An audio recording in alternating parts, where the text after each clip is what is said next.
Capítulo 4.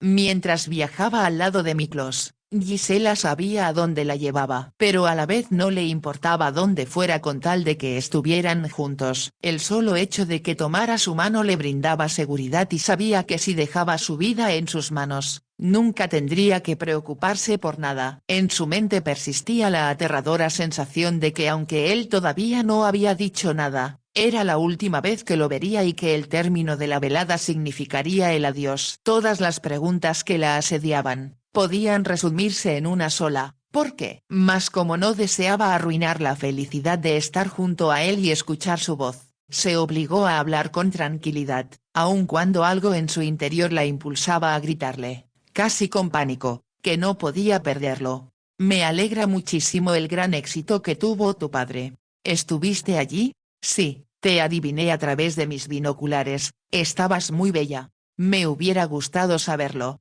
Habría sido un error. Sabía que deseabas escuchar a tu padre y, como sabes, los vieneses le han entregado sus corazones. Era verdad. No fueron solo los aplausos que parecieron estremecer el teatro o los ramos de flores que le entregaron en el escenario, sino la expresión en los ojos de los demás ejecutantes cuando él hizo su reverencia de agradecimiento al final, con la cual indicaban que lo aceptaban no solo como a uno de ellos, sino también como a uno de los mejores. Sabía que nada complacería más a su padre que ser aceptado en la ciudad de la música por otros músicos y que gran parte de su depresión y desdicha se desvanecería una vez que se le abrieran las puertas de un nuevo mundo. Ella deseaba poder sentir lo mismo. En cambio, sentía que se le cerraban las puertas de la felicidad que Miklos abriera brevemente. Una felicidad que tenía la aterradora perspectiva de que nunca más en toda su vida recuperaría. A la luz de las lámparas del carruaje, vio árboles a ambos lados del camino y se dio cuenta que ascendían la colina rumbo a los bosques de Viena. Lanzó una mirada inquisitiva a Miklos y no necesitó formular la pregunta.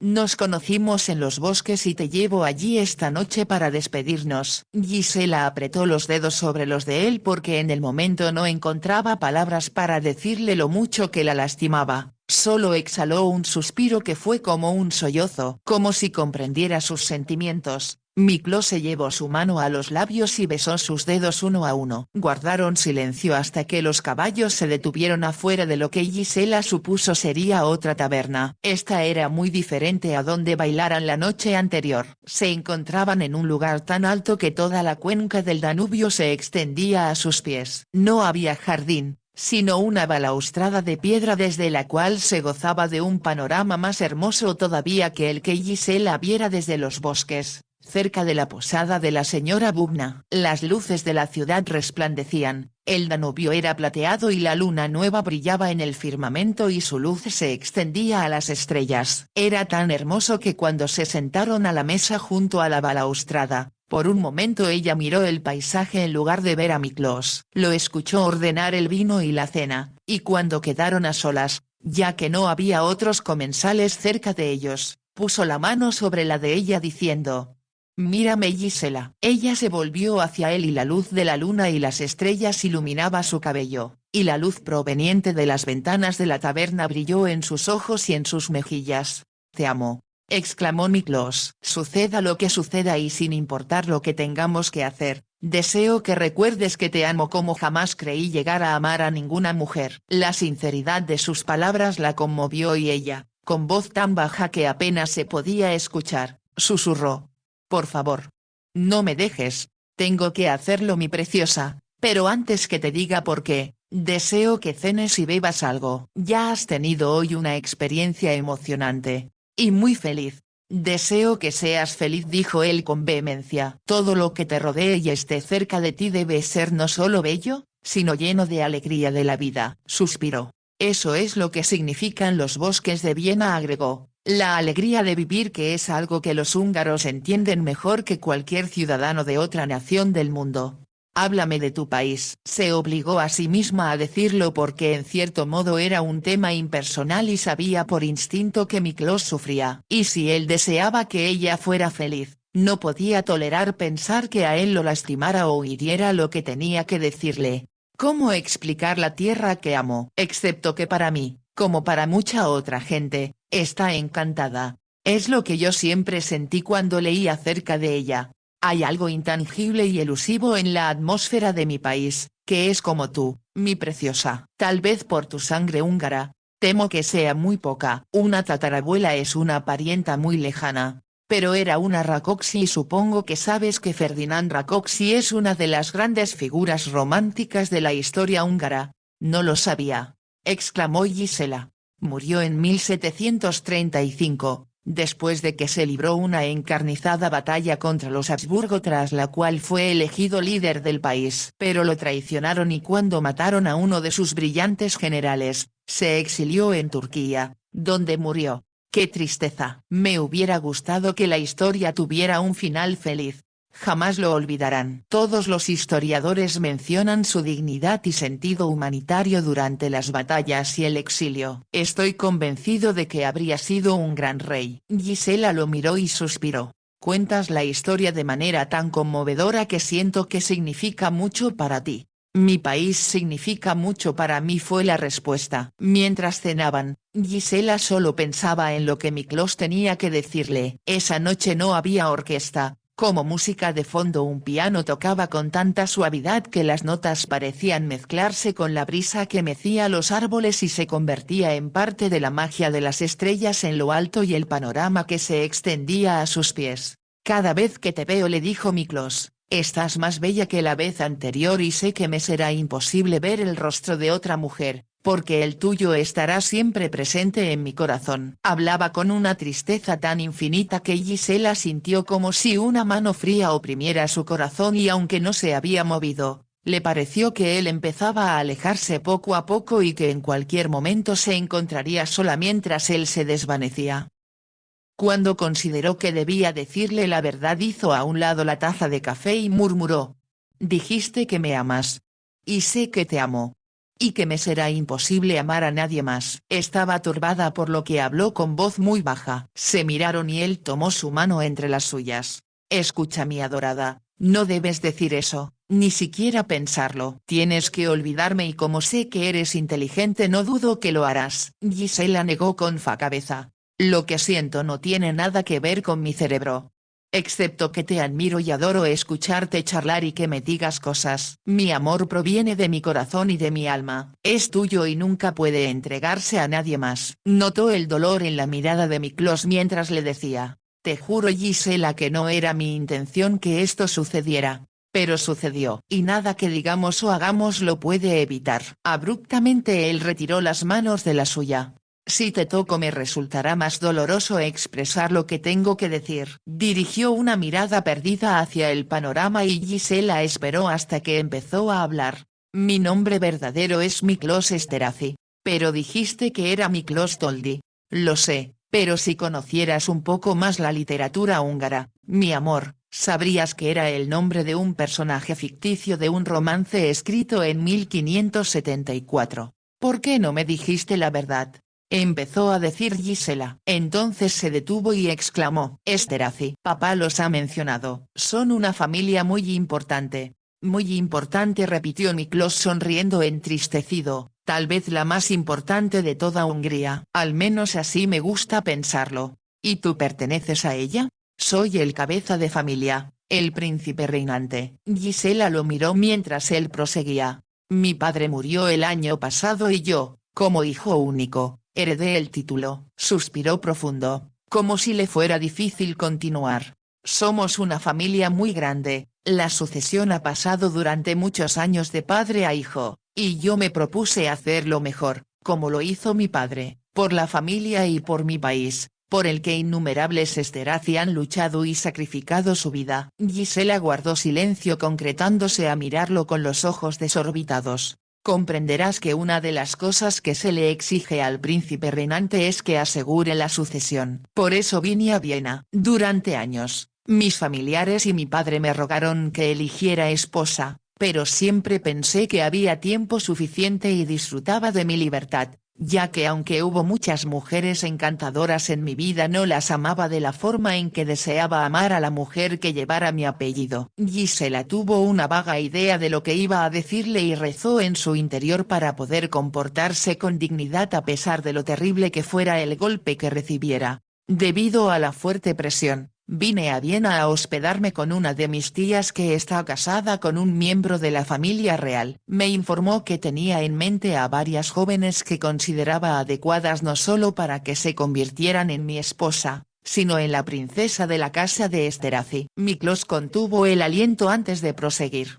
La noche que llegué a su casa, que está situada en los bosques de Viena, salí a caminar después de la cena, su voz se hizo más profunda. Ya sabes lo que sucedió. Me encontré con una ninfa y por primera vez en mi vida, me enamoré. ¿Cómo pudo suceder?, preguntó Gisela. Si alguien me lo hubiera dicho, no lo habría creído. Como sabes al igual que yo Gisela, que antes que nos tocáramos, se estableció una atracción entre nosotros y cuando te besé, comprendí que había encontrado lo que había buscado toda mi vida. Fue maravilloso para mí, dijo Gisela, pero tú has besado a muchas mujeres antes. Te juro ante Dios que el beso que nos dimos fue tan diferente que no lo puedo explicar. Fue como si nos hubiéramos reunido a través del tiempo y nos perteneciéramos por toda la eternidad.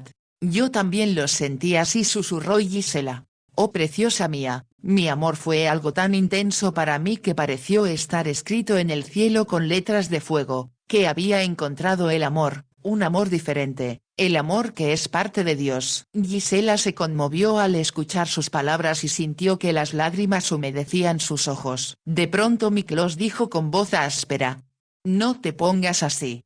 No puedo soportarlo. Traté de alejarme, de dejarte antes de hacerte daño, pero este amor era demasiado fuerte, tanto para mí como para ti. Miró a Gisela y ella pensó que en su rostro se le habían marcado líneas que lo hacían parecer mucho más viejo. Con gran lentitud, como si cada palabra la pronunciara con agonía, añadió: te amo. Eres parte de mí y parte de mi vida hasta que muera. Pero no puedo pedirte que te cases conmigo. Era lo que esperaba escuchar, pensó Gisela, y ahora que él lo había dicho era como si le hubiera dado una puñalada en el corazón. No se movió, pero su rigidez era tan intensa que le pareció haber gritado. Solo lo miró y las lágrimas empezaron a rodar por sus mejillas. Oh no, Dios mío. Miklos se cubrió el rostro con las manos para no verla sufrir. Por favor, Miklos. Mi amor. No sufras. Solo quisiera que me explicaras por qué a pesar de que me amas no puedes casarte conmigo. Por un momento pensó que no le respondería. Por fin él retiró las manos de su rostro y ella notó que el sufrimiento oscurecía sus ojos. Trataré de explicártelo, mi preciosa, aunque es difícil poner en palabras cosas que le han inculcado a uno hasta los huesos y se han convertido en parte de la sangre que corre por las venas y el aire que se respira. Trataré de comprender. Las grandes familias húngaras, y en especial la de los Esterházy, son muy orgullosas y tan delicadas que rara vez se relacionan con gente que no es de su mismo rango. Supongo que al resto del mundo le parecerá que vivimos con un lujo exótico y que llevamos una existencia divertida, alegre y muy extravagante. Después de una breve pausa prosiguió diciendo: las mujeres de nuestra familia se visten en París y los hombres con los mejores sastres de Savile Row en Londres. Se rió con amargura. Suena todo tan ridículo cuando lo digo, pero trato de que comprendas que, como familia, vivimos en un mundo en el que nos aprovechamos de todo lo mejor que ofrece el exterior. A la vez no permitimos que ningún intruso traspase el umbral de nuestras puertas. ¿Crees tú que durante las noches no he rezado por poder mostrarte mis posesiones? Sé que apreciarías la belleza de mi palacio de verano en la pequeña aldea de Fertot. Gisela contuvo el aliento, pero no lo interrumpió. Sé que te encantarían los pabellones, los invernaderos y los templos ornamentales del Parque Rococó francés, así como el teatro de la ópera y el de marionetas que mi abuelo integró al palacio. Gisela lanzó un suspiro ahogado mientras Miklos continuaba. Tal vez lo que más te gustaría sería el salón de música, que es tan grande que tiene las dimensiones de una casa ordinaria y es el ambiente perfecto para los grandes músicos que han tocado o dirigido la orquesta que todo príncipe de Esterházy patrocina. Tienen su propia orquesta, exclamó Gisela. Los Esterházy siempre han sido muy cultos y todos mis antepasados han tenido a su servicio en el palacio a pintores, a algún renombrado viajero que haga relatos sobre otros países, un bufón y por supuesto un músico. El énfasis que puso en la última palabra hizo que Gisela comprendiera que tenía un significado especial. Los directores de la orquesta de Palacio, continuó Miklos, han incluido a Haydn, Pleyel y Hamel, por lo que comprenderás que ha sido una familia que durante siglos ha apreciado la música. Siempre oí decir que a los húngaros les gusta mucho la música, comentó Gisela. Así es, y supongo que también sabes que la música húngara en sí pertenece a los gitanos. Ella asintió con la cabeza y él prosiguió. Por generaciones, los gitanos han gobernado el alma de mi gente con su música. Tienen una magia para tocar que es diferente a la música que se oye en otros países. Siempre he anhelado escucharlos tocar y verlos bailar, dijo Gisela. Quisiera que conocieras las xardas. Es una música popular que se originó en el siglo XVIII y contiene toda la belleza, la locura, la fiera pasión y profunda tristeza de los gitanos. Su voz se elevó y se hizo más profunda conforme hablaba, y con un tono de intensa desdicha, agregó. Eso es lo que siento por ti. ¿Por qué? ¿Por qué?, preguntó Gisela. Todavía no comprendo. Es una agonía para mí decirlo, pero porque te respeto tanto como te venero, es justo que sepas la verdad. Para mi familia, la música proviene solo de los gitanos o de quienes emplean y a quienes pagan sus servicios. Aunque la voz de Miklos era clara, tenía un tono de intolerable dolor. ¿Quieres decir? Quiero decir, mi adorable ninfa, que mi familia no te aceptará porque eres hija de un músico. Admiro a tu padre. Es un gran violinista y sé que después de esta noche ocupará un sitio junto a Haydn, Beethoven y Johannes Brahms. Pero yo no podría tolerar que recibieras desprecios y hasta que te marginaran. ¿Cómo sucedería si te convirtiera en mi esposa? Gisela comprendió el dolor tan grande que debió sentir al decirle esto. Sin embargo, pareció que de pronto se interpusiera una barrera entre los dos imposible de franquear. Miklos dio un violento puñetazo sobre la mesa. Me he preguntado, una y otra vez, ¿qué puedo hacer?, dijo desesperado, y no encuentro la respuesta. Gisela estaba como entumecida. Había lágrimas en sus ojos, sin embargo, ya no se sentía capaz de sentir dolor. Le parecía haber incursionado en una pesadilla tan horrible que no podía ser real. No sé qué hacer. Parece no haber solución, ningún final feliz, mi amor, ¿cómo lo habrías querido? Extendió las manos en un gesto muy elocuente al añadir. Si me caso contigo, sé que como eres sensible y vulnerable, sufrirás mucho y no podré hacer nada para impedirlo. Si te abandono, me sentencio a mí mismo y tal vez a ti también, a un infierno de oscuridad y desdicha porque juntos hemos conocido la gloria. Es verdad, susurró Gisela. Estar contigo ha sido entrar al cielo. Intenté alejarme cuando comprendí que esto sucedería, pero el amor fue demasiado fuerte y no pude dejarte. ¿Y ahora? Voy a hacer lo que debí haber hecho esa primera noche después de besarte en los bosques. Suspiró profundo. Como sabes, partí, pero a mitad del camino me dije que era un tonto, que no podías ser tan maravillosa como me pareciste y regresé, y me cautivaste, y estoy apresado para el resto de la eternidad.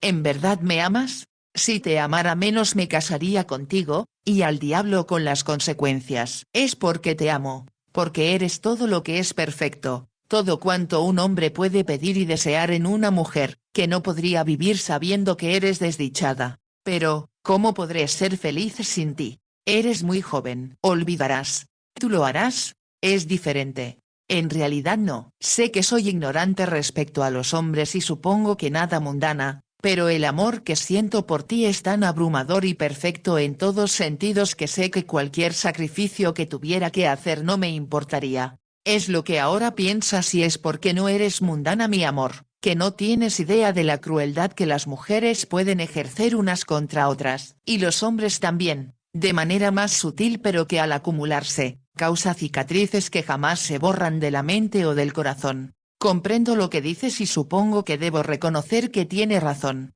La razón no me favorece, protestó Miklos con furia. Te amo y te deseo. Tu belleza estará conmigo por el resto de mi vida. La miró y añadió con ternura. Jamás olvidaré que estuvimos juntos, que te abracé y que te besé. Ambos podríamos olvidar el mundo que nos rodea, pero yo tengo responsabilidades con mi pueblo, con mi familia y con la gente que está a mi servicio. ¿Cómo podría servirlos y protegerte? Sería imposible. Supongo que como hija de un músico no me permitirían cumplir con los deberes que se esperan de tu esposa. Es verdad, nada hay más agresivo, más despiadado ni cruel que una familia que se une contra alguien.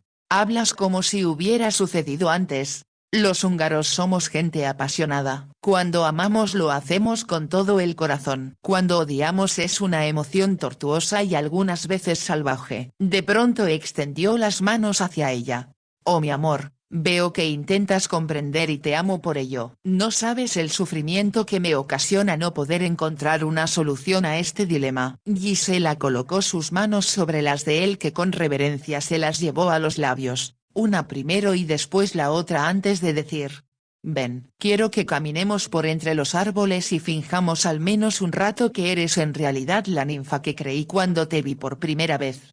Cuando yo era solo un hombre atrapado y esclavizado a tu belleza y no existía el mañana. Mientras hablaba, condujo a Gisela por la terraza y salieron rumbo a los bosques por una vereda bordeada de árboles por un lado, y por el otro de rocas que formaban una pendiente que se extendía hasta el valle. Caminaron un buen trecho en silencio hasta que se detuvieron en un claro donde había una glorieta de setos hecha para enamorados. Gisela recordó el primer momento en que lo viera, cuando temblorosa de miedo se ocultaba de los estudiantes y él se había parado frente a la entrada del seto para que resultara imposible que ellos la descubrieran al pasar. Desde el primer momento ella pensó que él era diferente y que podía tenerle confianza. Cuando charlaron, había percibido las vibraciones que parecieron unirlos de una manera que no pudo entender, y que sin embargo era muy evidente. Pensaba en lo mucho que significaba él para ella y que de momento él no se daba cuenta de la grandeza de su amor y de que una vez que partiera, ella quedaría sola e indefensa. De pronto él la abrazó, la ciñó con ternura y al levantar su rostro hacia él que la miraba a la luz de la luna, comprendió que grababa su rostro en la memoria para nunca olvidarla.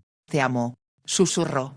Y yo a ti. Siento un dolor que me hace pedazos y a la vez un éxtasis glorioso que me hace sentir que dejamos de ser humanos para convertirnos en dioses. Por un momento ninguno de los dos pudo moverse, pero como si no pudiera evitar su condición humana Miklos la besó. Gisela comprendió que era lo que anhelaba desde aquella primera noche en que la mantuviera cautiva y conociera un éxtasis que estaba más allá de lo que jamás imaginara o pensara posible. Una vez más sintió que una ola se agitaba en su pecho y que ahora se movía con rapidez, como un relámpago, haciéndola experimentar una mezcla de dolor y de alegría. Supo que Miklos sentía lo mismo mientras sus brazos la apretaban y sus labios se volvían más exigentes y apasionados. También se encendió un fuego, que pareció surgir de él para encender en ella una leve llama en respuesta. Era algo tan bello, tan perfecto, que de nuevo formó parte de la música que la brisa tocaba en los árboles. Era la canción de amor que solo ellos podían escuchar y que resonaba dentro de sus corazones, que frenéticos latían uno contra el otro.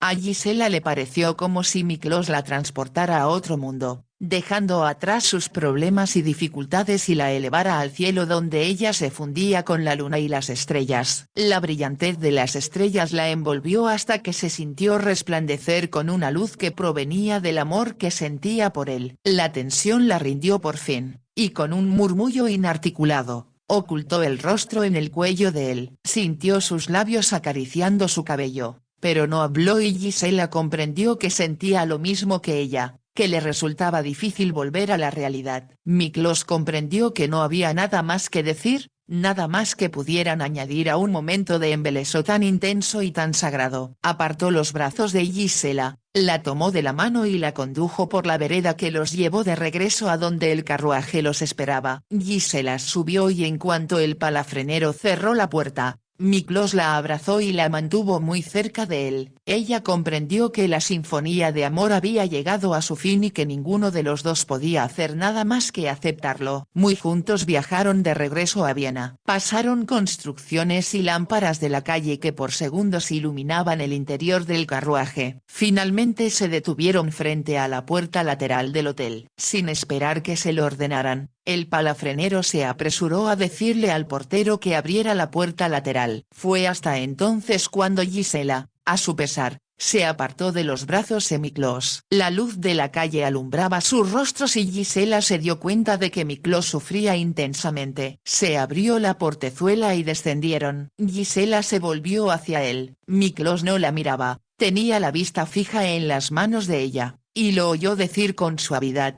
«Adiós mi amor, mi único amor». Después rozó su mano con los labios y mientras él regresaba al carruaje y ella entraba al hotel, Gisela supo que era el final del amor. Hasta que llegó a su habitación, el aturdimiento que le había impedido llorar o hablar mientras regresaban de los bosques, se desvaneció y Gisela se arrojó sobre la cama. Permaneció boca arriba. Sufría de una forma que pocas semanas antes habría considerado imposible. Sintió una desdicha desesperada cuando su madre murió y pensó que jamás volvería a sentir ese dolor, y ahora descubría que esto era mucho peor. Gisela creía que a pesar de que estuviera en otro mundo, su madre estaba siempre cerca. Sin embargo, Miklos todavía habitaba este mundo, pero no había cercanía, solo una separación, no nada más de distancia, sino de ambiente y de intereses. Entendía muy bien lo que él quería decir respecto a que su familia no la aceptaría por ser hija de un músico. Siempre se había percatado de que los aristócratas, hasta en Francia, consideraban a los músicos como artistas en un escalón un poco más alto que el resto de los plebeyos. Johann Strauss, el rey del vals, aclamado en todos lados, no solo en París, donde enloquecían por él, fue tan bien recibido en Londres que incluso la reina Victoria acudió al teatro a escucharlo y después le concedió una audiencia. En Boston dirigió un coro de 20.000 voces para celebrar el centenario de la República de los Estados Unidos. En Bosnia, los campesinos le imitaban el bigote. En todos los continentes se bailaba su música y encabezaba una revolución musical que conquistaba todo el planeta. Aún así, en París no era más que un burgués y en Viena el emperador Francisco José no lo recibía. Su padre era diferente porque era inglés y un caballero, pero eso no contaba para los húngaros, que lo considerarían al nivel de los gitanos y de los directores de orquesta a quienes pagaban por tocar en su gran salón de música, y jamás lo invitarían a cenar con ellos. En ese momento le pareció que se hundía en un infierno especial, donde era insignificante e indigna de caminar junto a quienes consideraban que su sangre era superior a la de ella. Como siempre se había considerado igual a toda la gente, ahora no solo sufría la tortura de perder a Miklos, sino también el dolor de saber que la familia de él no la consideraría adecuada para convertirse en su esposa. Comprendía con exactitud el por qué él no quería exponerla al desprecio de sus familiares, que la considerarían inferior solo porque su padre era músico. ¿Cómo podrían ser felices con una vida así? Sabía que eso arruinaría el amor que se tenían al punto de que siempre sospecharía que Miklos se avergonzaba de ella y poco a poco perderían lo glorioso que ahora sentían y quizá hasta llegaran a detestarse. Cada fibra de su ser clamaba por él y sabía que había dicho la verdad al afirmar que ningún otro hombre significaría nada para ella, porque lo amaba con el corazón, la mente y el alma. Pero no era suficiente. Gisela permaneció largo rato en la cama y cuando al fin se levantó para desvestirse, le pareció que había perdido toda su juventud y que se había convertido en una anciana. Se miró al espejo y le pareció increíble que su rostro no hubiera cambiado. De acuerdo con el dolor que sentía,